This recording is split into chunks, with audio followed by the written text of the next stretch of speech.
Welcome. Welcome to the second hearing on the reauthorization of Workforce Investment Act of the Subcommittee on Higher Education, Lifelong Learning, and Competitiveness. Our ability to compete in a global marketplace is directly tied to the capacity of our workforce.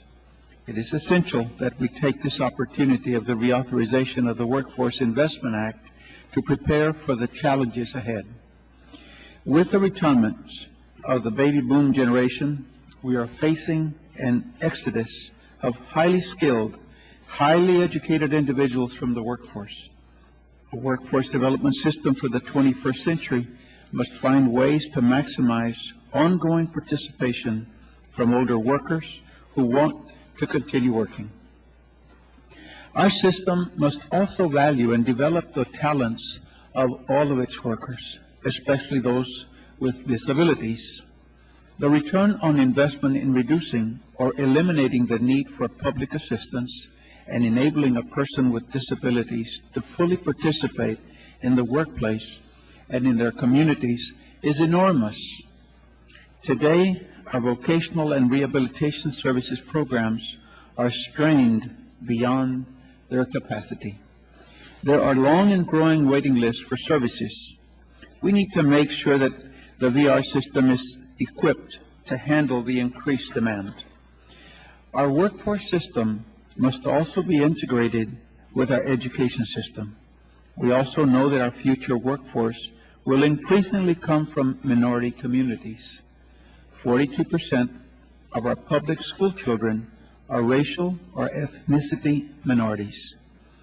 We are not equipping these young people for the demands of a knowledge-based economy. Nearly half of our Black and Hispanic students fail to graduate from high school. Without this basic credential, their future contributions to the workforce will be limited. Finally, our system must be successful in building skills for the many adults who have low levels of literacy and lack a high school credential. Many of these individuals work very hard but struggle to support themselves and their families. We must invest in building their skills if we are going to have a competitive economy.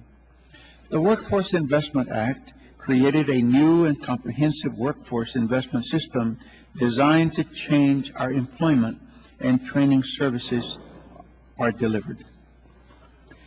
At our first hearing, we took a broad look at the implementation of the 1998 law and what areas need to be strengthened.